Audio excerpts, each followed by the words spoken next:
आज मी तुम्हाला भारतातील एका अशा बेटाची गोष्ट सांगणार आहे जिथे एकेकाळी ब्रिटिश साम्राज्याची सत्ता चालत होती. पण आज त्या ठिकाणी फक्त जुन्या इमारतींचे अवशेष आणि शांतता दिसते. हे बेट आहे रॉस आयलंड, जे अंदमान निकोबार बेटांमध्ये स्थित आहे. ब्रिटिश काळात हे बेट त्या भागाचं मुख्य प्रशासकीय केंद्र होतं. इथे ब्रिटिश अधिकारी राहत होते. मोठमोठे बंगले, चर्च, हॉस्पिटल आणि क्लब सुद्धा बांधले गेले होते. त्या काळात हे बेट खूप विकसित आणि सुंदर मानलं जात होतं.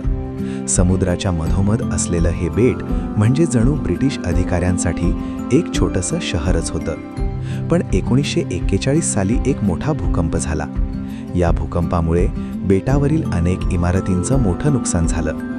यानंतर काही वर्षांनी दुसऱ्या महायुद्धाच्या काळात इम्पिरियल जॅपनीज आर्मीने या बेटावर कब्जा केला. यामुळे ब्रिटिशांनी हे बेट सोडून दिलं. हळूहळू हे बेट पूर्णपणे ओसाड होत गेलं. काळाच्या ओघात जंगलाने आणि झाडांनी या जुन्या इमारतींना वेढलं. आज या बेटावर तुम्हाला जुन्या चर्चचे अवशेष, मोडकळीस आलेले बंगले आणि इतिहासाची साक्ष देणाऱ्या भिंती दिसतात. आज रॉस आयलंड हे एक लोकप्रिय पर्यटन स्थळ बनलं आहे.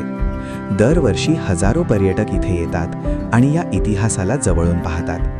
या बेटाची एक खास गोष्ट म्हणजे निसर्गाने पुन्हा एकदा या जागेवर आपलं राज्य प्रस्थापित केलं आहे. मोठमोठी झाडं जुन्या इमारतींवर वाढलेली दिसतात, जणू इतिहास आणि निसर्ग एकत्र आले आहेत. म्हणूनच रॉस आयलंड आज केवळ एक बेट नाही, तर भारताच्या इतिहासाची एक शांत पण प्रभावी आठवण आहे.